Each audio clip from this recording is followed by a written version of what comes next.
Tonight, Team 10 sources are leaking new details out of City Hall about how much it cost to send Mayor Bob Filner to Paris last month. The cost was for security, and Team 10 confirmed the police officers in charge of protecting the mayor missed their flight. Investigator Mitch Blocker breaks new details that you've not heard anywhere else. No other questions on that stuff. The mayor has gone from not taking questions about his junket to Paris to closing the door on those asking them. Mr. Mayor, don't you think you have an obligation to answer some of these questions? He was in Paris in June attending a rally for the National Council of Resistance of Iran, a pro-democracy Iranian resistance group. The only time he's openly talked about the trip in a news conference nearly 2 weeks ago, he started off denying it cost the city a dime. So there was no cost to the city for my going there. Until being pressed about certain details. Did your security detail go with you? Yes. And who paid for them to go?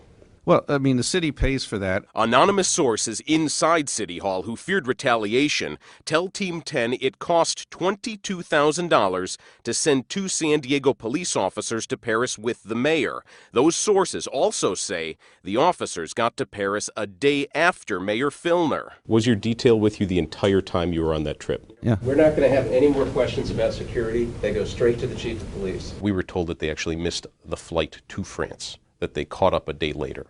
They did miss the flight, and you just can't depend on flights anymore in this business. San Diego police have refused to release specific details about the trip, including documents showing the mayor's itinerary, his security's flight schedule, and total security costs. If you're going to pay for them to travel all the way to Paris with the mayor, shouldn't they always be with the mayor providing security? Well, if I could have got on the plane, we would have. We couldn't do that, but we did provide the security once he got to France. So this was just a simple, we missed a flight? Yes. The chief confirmed it cost more than $10,000 to send security with the mayor, but said revealing specific cost would compromise security. It was an expensive trip. I mean, we all understand that. The mayor has said this was the first time he went to France with security. I mean, I have been to those conferences without security. When asked why he needed it, he reacted strongly. Use your head. I'm at a conference about that is about the most explosive place in the world, run by a regime that assassinates people. So you don't think that there might be a security effort? Well, you said you went as a congressman without security. I couldn't do anything about it. I took the risk. Team 10 is also investigating the group that paid for Mayor Filner's trip to France. A group called the Colorado Iranian American Community paid for at least 2 of the trips when he was in Congress.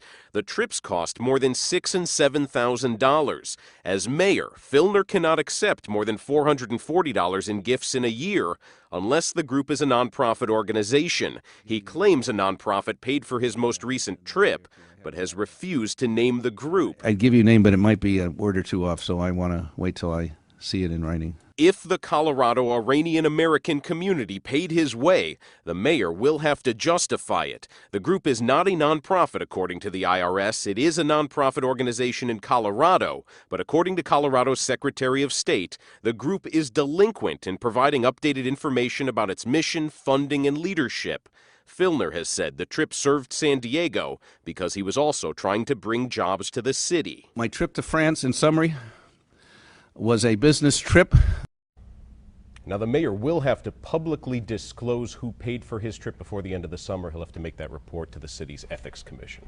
Your sources say $22,000 for the security detail, but Right. when will we be able to see the actual bill? We've been asking the mayor, we've been asking the city police department. They all have said it's a security breach to release that information. We see it differently because this is the public's money. We think that everybody should be able to know how it's spent.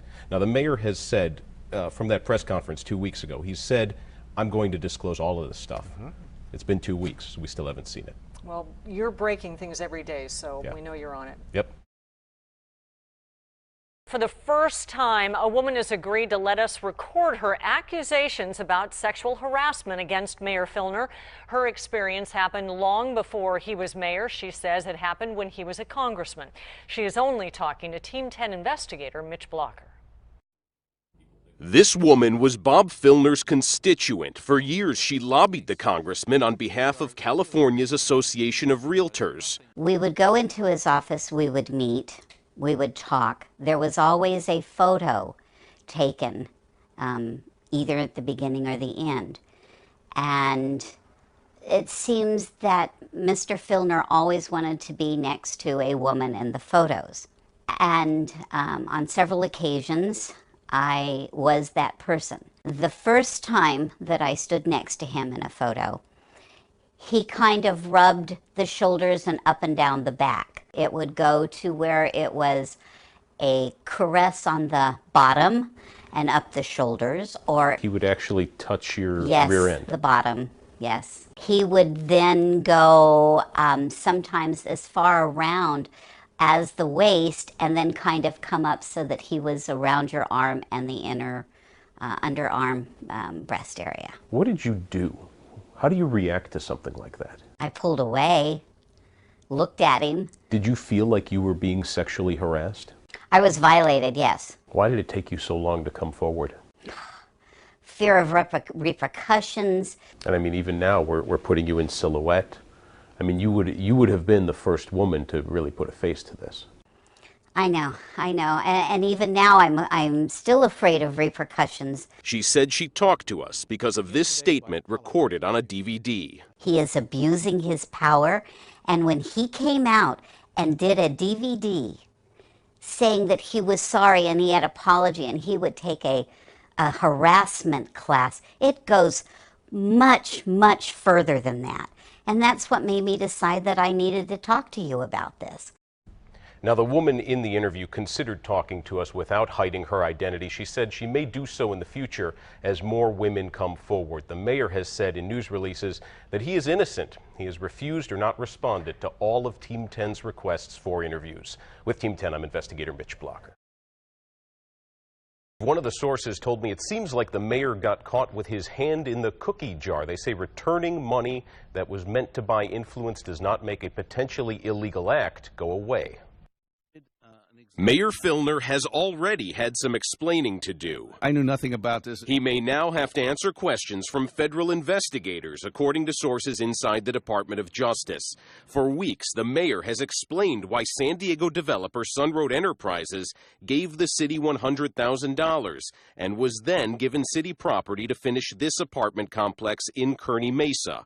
He's admitted he asked for the donation from Sunroad. We asked them, and they volunteered to contribute to certain projects that mean something to the city. He's also claimed to know so little about the deal, he couldn't remember the name of the company that wrote the checks. Sunroad, is it Filner Enterprises? Sunroad's vice president did not forget to mention the mayor when he left this message at City Hall in early June. We have reached an agreement with the mayor's office. We have paid him the money that was requested. Sunroad's statement says the company was following city staff's direction. Mayor Filner has blamed his former deputy chief of staff, Alan Jones, for arranging the pay-for-play deal.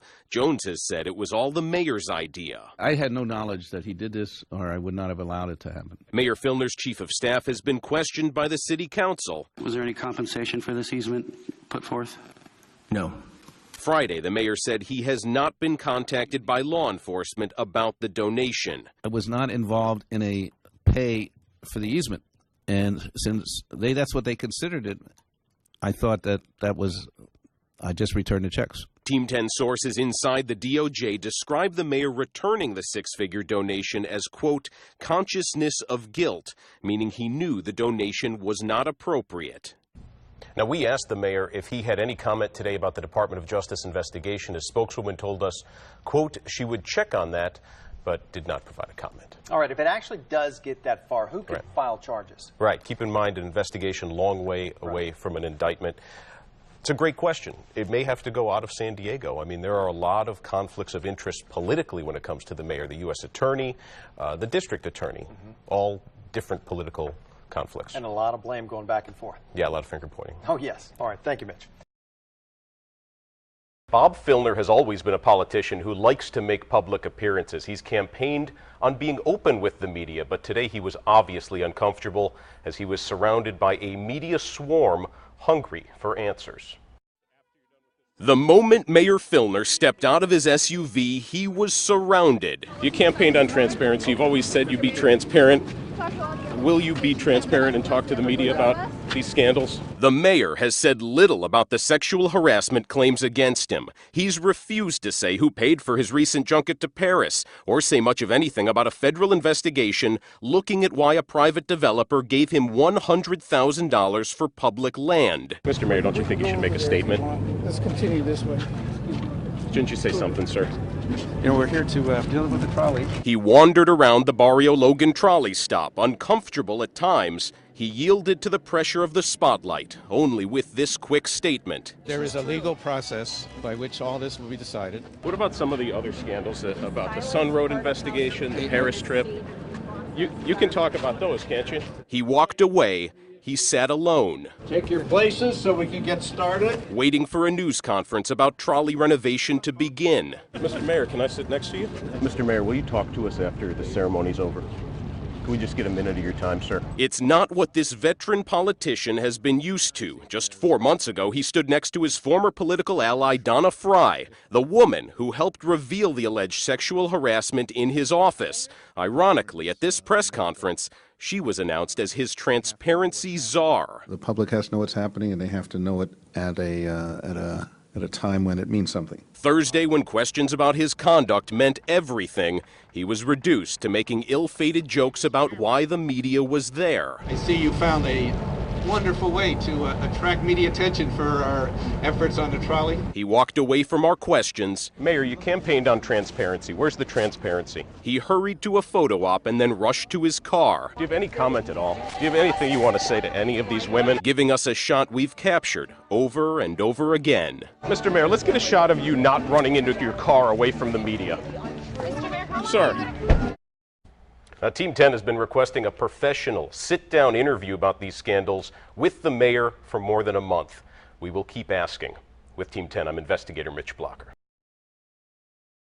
Kim, a series of seemingly panicked and urgent emails between city staff show a scramble to pay off the mayor's debt. The emails show U.S. Bank just a day away from sending the mayor's charges to a collection agency. They reveal the mayor endangered the city's credit rating because he failed to pay the bill for months. In the months since he took office, Mayor Filner has charged lunches, dinners, and even trips to Paris on city credit cards. Public documents released to Team 10 show his spending was brash and unaccountable. This email to Filner Chief of Staff Lee Burdick was sent July 30th. It's from a city staffer trying to pay the bill. It says, "We have until tomorrow to resolve the payment issue for the mayor's card. Otherwise, after tomorrow, it will go to collections." The emails say the mayor's debt is about to be written off by U.S. Bank, which will have a negative impact on our general credit rating. On July 31st, Burdick responds, thanking city staff for getting this resolved, adding, "I am hereby directing/authorizing you to terminate the P card currently held by the mayor." Team 10 also obtained this memo sent to the mayor's office Monday asking for some of the $3,200 he personally charged be paid back. It says, "Our records indicate that you have a payment obligation to the city for personal expenses. Those expenses total nearly $1,000 and include purchases with the Westgate Hotel and United Airlines." Is the way the mayor has used his city-issued credit card, does that put him in jeopardy for being kicked out of office? Yes. Thursday, City Attorney Jan Goldsmith found a legal way the mayor's credit card use could drive him from office. Goldsmith's memo to the city council says every city officer who willfully approves or allows unauthorized payments from the city treasury is subject to removal from office. You don't get to charge your own personal items. These are things that don't make sense. As a council member, I don't have a personal credit card. I pay for my own lunches. City Council President Todd Gloria would take over as mayor if Filner leaves office until a special election could be held. He and the rest of the City Council will be briefed by the city attorney before the end of the month on this new way to remove Bob Filner from City Hall. The city attorney's laid out what he believes is a legal path to removing the mayor from office that doesn't involve recall or resignation. I think that's music to a lot of people's ears. City Council member Kevin Faulkner, who chairs the City Audit Committee, is actively investigating Filner's credit card use. He said today Mayor Filner's continued abuse of power knows no bounds. Based on this new evidence, I am broadening the scope of my Audit Committee hearing to investigate how Mayor Filner was able to circumvent credit card rules. You ever seen anything like this? Never in my life. This is more than anyone could have ever anticipated. Now, there is precedent in San Diego for removing a city official because of the way they spent public money. Back in 1985, City Councilman Uvaldo Martinez left office after spending $1,800 in city money on meals and drinks. Even with Bob Filner out of office, there is still a trail of public money to follow. This time, he wasn't spending it on junkets to Paris or room service at the Westgate Hotel. This time, he gave it to his staff. Team 10 has learned weeks before Bob Filner resigned amid a sexual harassment scandal, he gave 7 of his staffers more than $80,000 in raises. Included are Filner Protocol Officer Molly Chase and his Director of Binational Affairs Mario Lopez. Both got a $15,000 bump. The biggest raise went to Filner Press Secretary Lene Lewis, whose salary went from a little more than $82,000 to $115,000. Not aware of any illegality from doing this. Is it ethical? I think it's wrong. Team 10 showed what our investigation uncovered to San Diego County Taxpayers Association President Felipe Monroig. Can you think of any justifiable reason why these 7 staff members would get raises? No. I can't think of any, especially when you're looking at a couple of them that are so high. Team 10 also learned that interim mayor Todd Gloria noticed the raises as Filner exited City Hall. Of the 7 staffers to get raises, 6 still work in Gloria's administration. The interim mayor took away Lopez's raise. He allowed 3 secretarial staff to keep $5,000 raises and lowered Filner's press secretary Lene Lewis's salary to $95,000. Gloria's staff said he didn't have time for an on-camera interview Tuesday, but issued a statement saying in part, "I respect the right of each administration to determine the value of its staff members." Gloria said the new pay structure fits within his office budget. Still, those closest to the Filner scandal view the raises as another example of his broken government. Filner's government rarely explained itself, but this time there were no doors for him to shut on our cameras or questions for him to dodge. Mayor, you campaigned on transparency. Where's the transparency? Only the facts of what he did with his last weeks in office. Now, each of the staffers who got raises are at-will employees, meaning they have no contracts and can be hired and fired as the mayor wishes. It also means the mayor has full discretion over their pay. Now, we have posted the full details about all of these raises on our website, 10news.com. With Team 10, I'm investigator Mitch Blocker.